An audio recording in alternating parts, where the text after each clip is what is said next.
So Jim, let's start with your sample of the evening, which is a rather large piece of spruce. This is a bough, or you call it a bow. Bough. A branch. A branch. Okay, a branch, yeah. Well, I wanted to show an example here of something that appears to be rather severe. This is pine needle scale. And if you look closely at all the foliage and the needles, it's just, I mean, most of the branch is just covered with pine needle scales. In this case, I think the homeowner thought that this was the problem because of the condition of the tree, when actually it's not, it wasn't. But it's always important to make sure that infestations are actually there and viable with anything. And so we checked this underneath a microscope, and believe it or not, all of these scale insects are dead.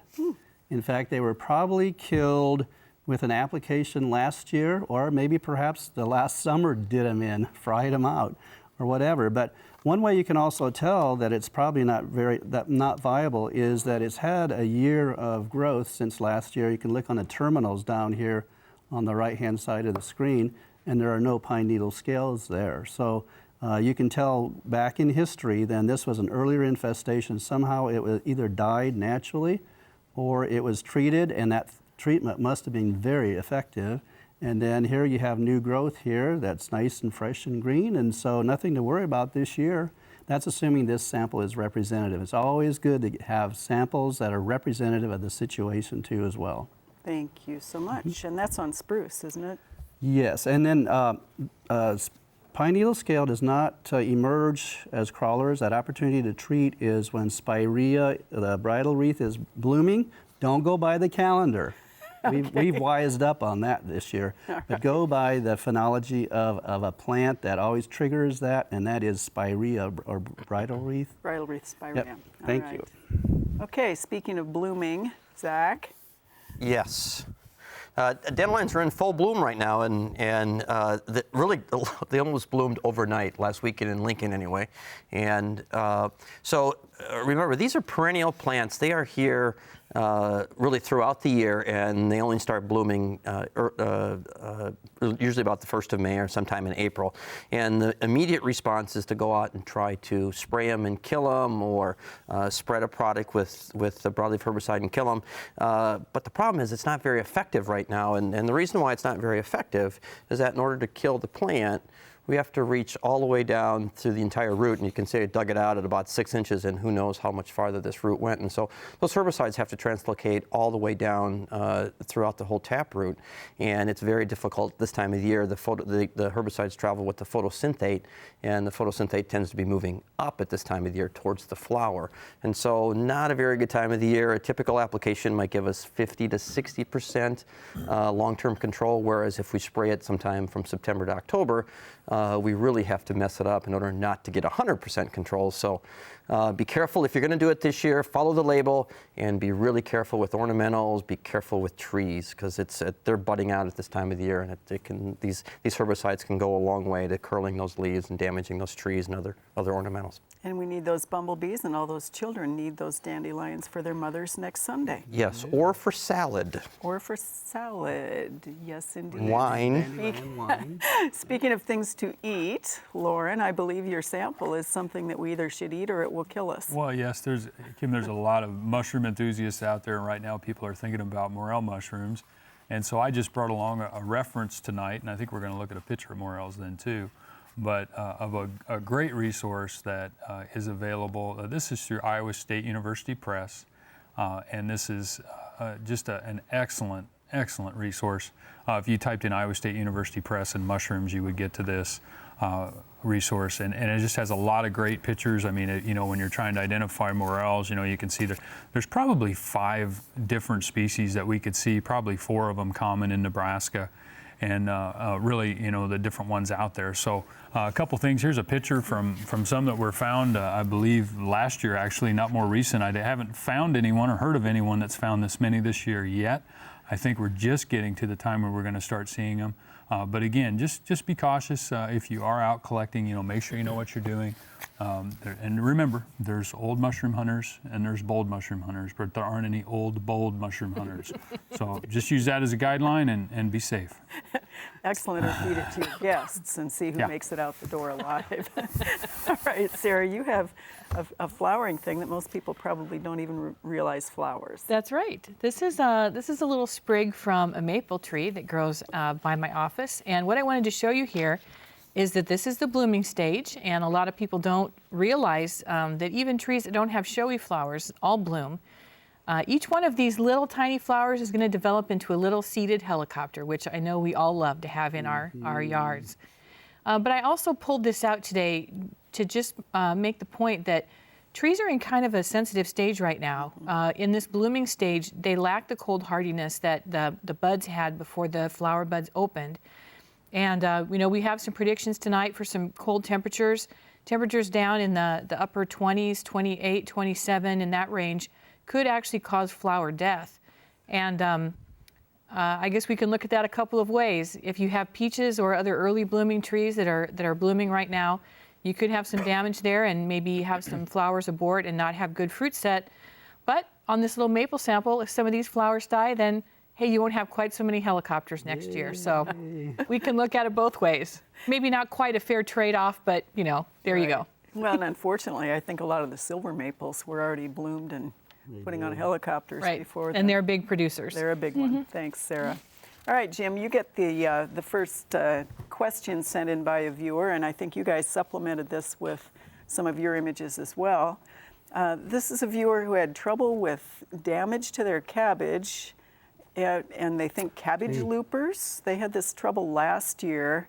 They want to know, is there anything they can do this year? And that's actually cabbage out of our backyard farmer garden to show what the damage looks like. And there's some more. I'm glad that you weren't so meticulous Yeah. about insect control last year. Yeah, and they also want to know if it's that white butterfly that is causing the there are problem. two pests, and one of them is called the cabbage looper, which is a drab brown moth that flies at night, and it doesn't come out until June-ish.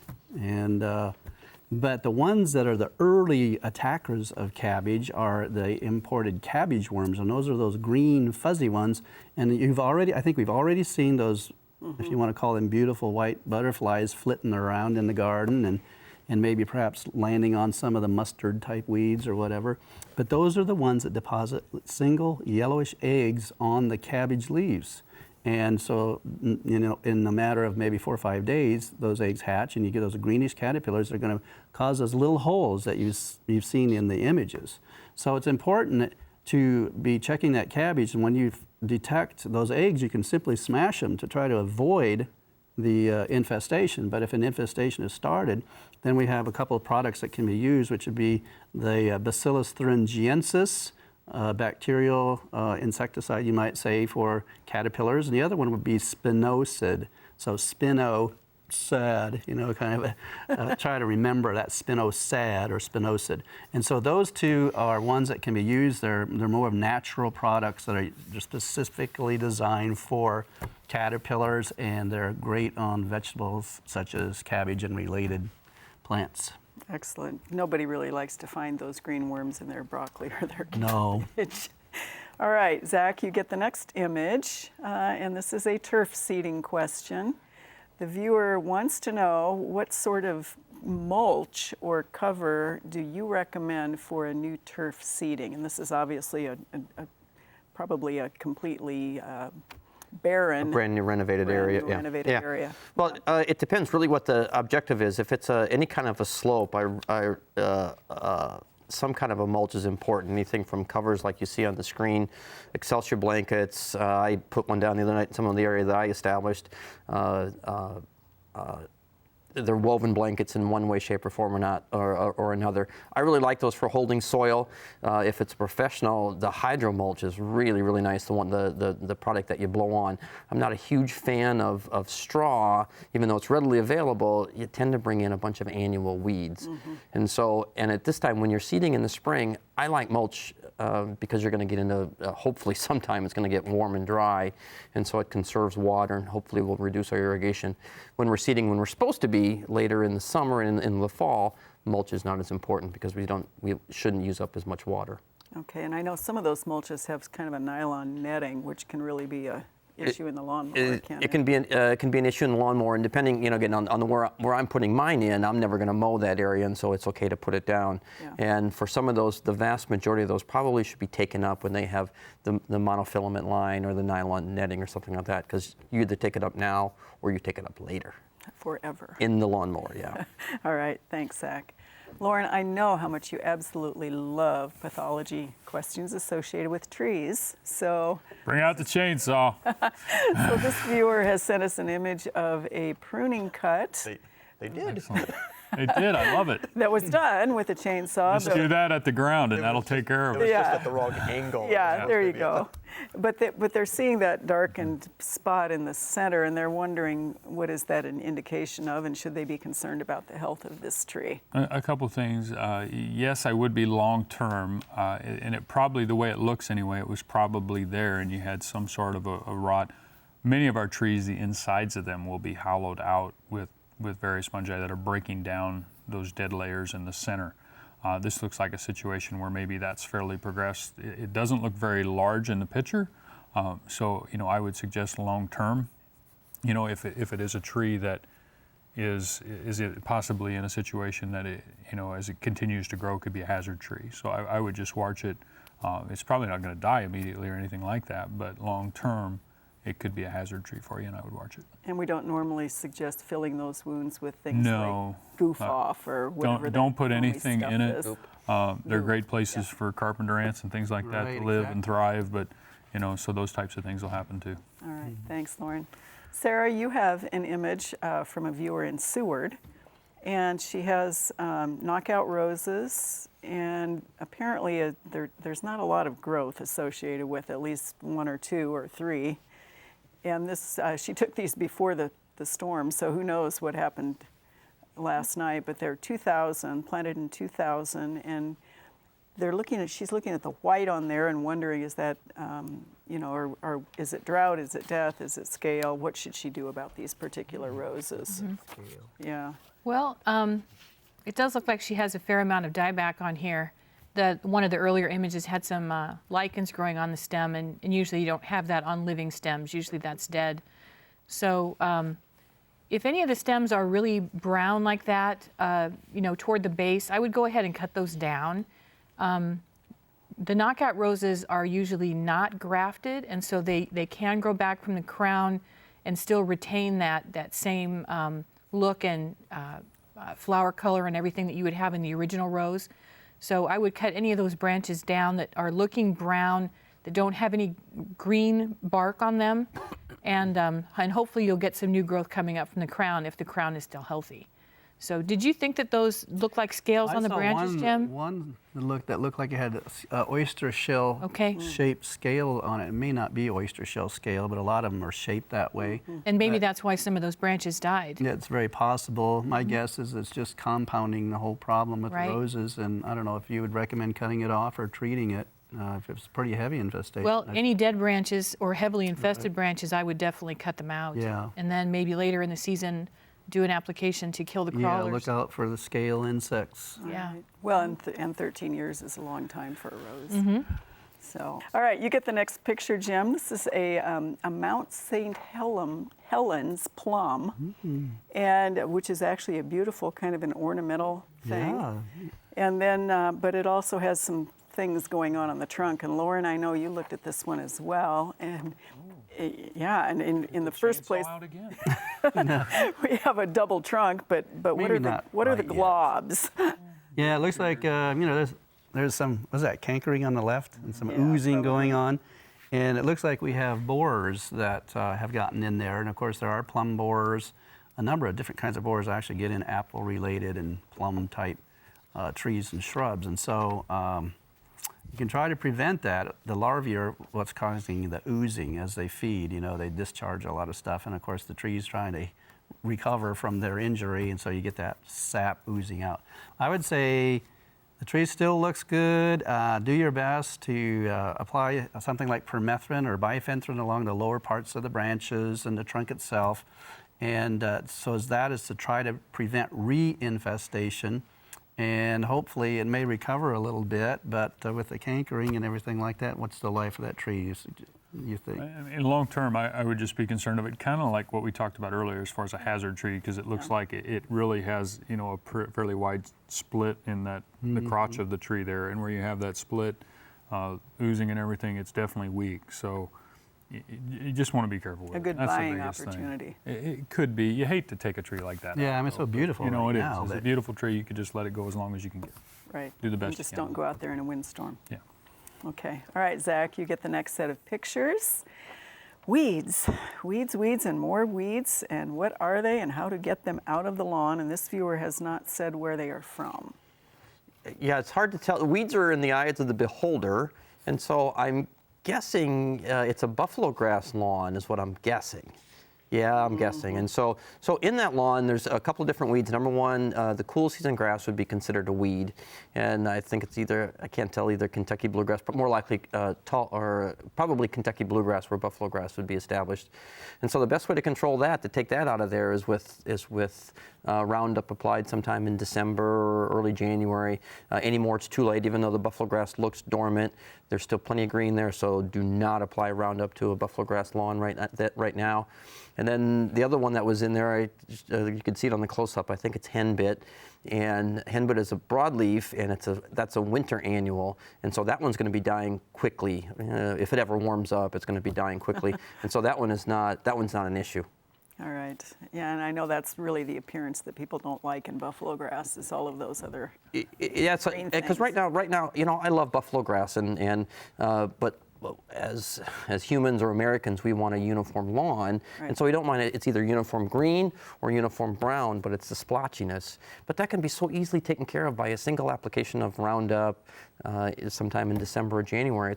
The weed control is really simple in buffalo grass. All right. The beauty of thanks, buffalo Zach. grass. All right, Lauren, this is a question about alternaria in tomatoes. What is it and what can you do about it? And this is actually in greenhouses, but is it something that also appears or can occur in a garden situation? It is, and alternaria leaf spot's one of our common, early blight, it's also known as, one of our common diseases that we see on foliage for tomatoes. If you have had disease problems in your tomatoes in the past, a few things, make sure, that you use sanitation. And then also when you establish those plants, make sure you're doing a good mulch around them. That really avoids some of that residue and splash up onto the leaves. And then finally, as you see that develop, and you get leaf spots like that, avoiding overhead irrigation, and then removing some of those lower leaves, you can go pretty far with. All right, thanks, Lauren. Sarah, you have a fun couple of pictures. Mm-hmm.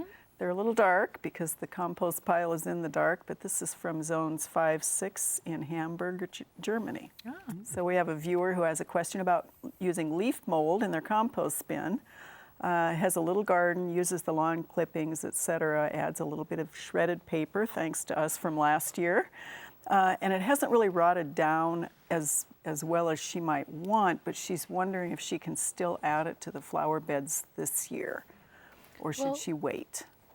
You could, but you'd have a lot of, chunky pieces in the soil. And if you didn't mind working around those or having those in the soil as you work with it, then you could add them. But oftentimes when compost isn't breaking down fast enough, either you don't have the ratio right between the green and the brown materials, and it looks like you have a lot of carbon materials in there, you might need to add a little bit more green, which would be something like grass clippings or some kind of manure. Or your kitchen scraps, something along that line. Another common problem is that the pile doesn't have enough water in it. The organisms need a fair amount of moisture for them to do the decomposition that they need to do. So add some water, turn it, maybe add some more green material, and hopefully that should get it breaking down faster for you. All right, Jim, we have a question for you. This is a viewer in Tilden, Nebraska.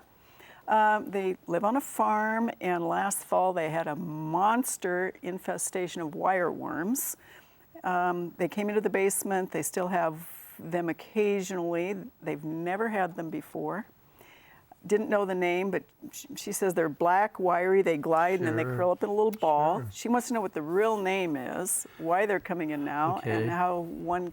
And this was last year, right? Mm-hmm. Okay. Yep, but she's still seeing some. The so-called wireworms are actually millipedes, what we call garden millipedes. There's several different species of millipedes, but you know, when you disturb them, they curl up into like a little spiral. There are seasonal migrations, and last year it was really hot and stressed and droughty, and I'm sure that a lot of those millipedes migrated into the cooler, you know, more moist, relatively moist areas that the home would be a part of that. And so that's one reason why they migrate. Another reason that they migrate is simply when there are extremes, such as lots of rain, or again, extreme heat and drought, they will move to more livable conditions, you might say. So in order to protect the home, of course, make sure you vacuum them all up indoors. Indoors, they die. It's just simply too dry for them. But make sure you do a thorough caulking around the perimeter at ground level of the home or structure. And then if you wish, you can apply an insecticide as what we'd say a band or a border treatment using something like bifenthrin, which lasts several weeks, and just kind of thoroughly cover it. Now, you can also change your mulch. If you happen to have lots of organic mulches there, rough organic mulch with cracks and crevices, and it tends to favor or hold moisture, then you can change your mulch to something that would dry much more quickly. And so those are like 2 or 3 options that you have to try to avoid it this year. All right, thanks, Jim. Zach, this is a viewer in Omaha who wants to know about the best dwarf bluegrass. They can't find Midnight or Arrowhead. They tried Bella, it did well the first year, and Croak the second. The best dwarf bluegrass. Well, I'm not. The problem with the so-called dwarf bluegrasses is that they don't grow very quickly. It's great for no mowing, but the problem is they don't survive very well in the summer. And if there's ever any kind of damage to them, they don't recover very well from the damage. And so I'm not a huge fan of the dwarf bluegrasses by and large. And so my recommendation is go to a reputable seed company in the area, and turf seed company preferably, and those folks have done the research and buy the most expensive Kentucky bluegrass seed you can find. And when I say most expensive, it's probably only pennies per pound more, but that virtually guarantees you of a high quality cultivars, very few or no weeds, good viability, good germination, and so on and so forth. All right, so we're going to go, I think, to a picture for you, Jim, next. This is sort of the bane of many lawns, but the question is actually from a viewer who says they have skunks that are peeling back their turf to go after the grubs in the lawn. So it's kind of a dentist question about the snakes, skunks, but it's a how do you deal with Yeah, this time of year, the grubs. grubs, even though they've overwintered, they're at their plumpest stage, you might say, so I'm sure the skunks would be attracted to them. Dennis probably has some real clever solutions, so this is just part one from my perspective. One of them is that if it's possible, you could try to put some nylon netting over the area to discourage their digging. It depends on how big the area is, and I would say heavy-duty nylon netting. The second one would be Carbaryl or 7 is an insecticide that works well against beetle larvae, and it's not recommended usually for white grubs simply because it only provides partial control, maybe somewhere about 60%.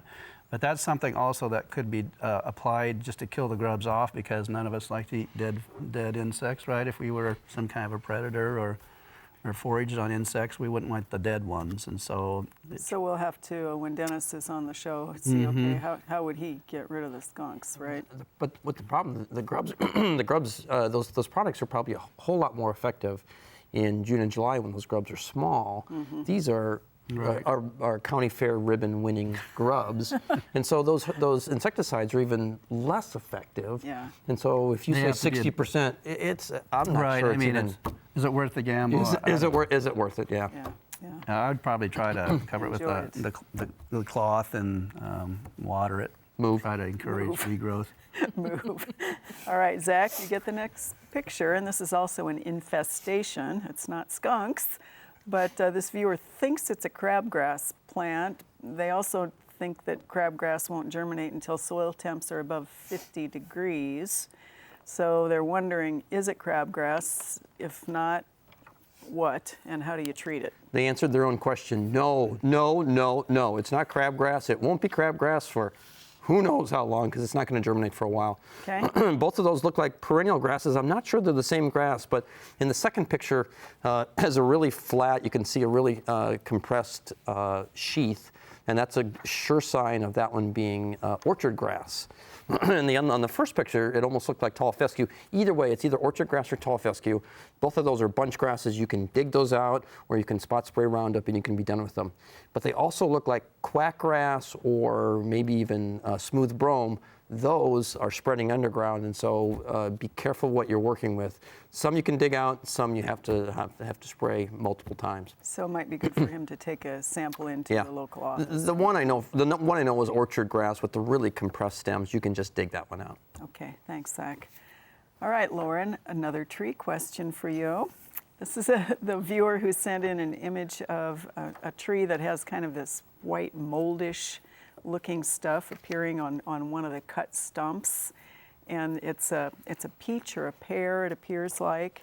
It's also something that if it doesn't really appear as though the tree itself is in either the best location or the best condition. So they're wondering what that white stuff is. Well, and actually on the picture, it looks like that in the crotch area there of the tree that you see that long line coming down. It almost looks like there's kind of a large, maybe a canker there or a split. That's most likely some pitch from the tree, some of that white stuff oozing out in that area. So it really suggests that you have some sort of a canker. If it is a peach, there's several common cankers on peach. Most of them recommend cutting them off. If it's fungal 3 to 4 inches below the affected area, that would pretty much take that tree out, unfortunately. You can watch it though, and just try to get as much as you can out of it if you want to. I would highly consider putting one about 4 foot away from it. As its replacement. Yeah. Yeah. So. All right. Sarah, we've had 2 or 3 people send us images of this same plant in various stages of flower, and they don't know what it is. It starts with vertical flower buds, and then we end up with these beautiful flowers, and they're wondering what that is. Boy, Kim, Chokecherry? stumped. Well, I was thinking chokecherry, but then I was second guessing myself.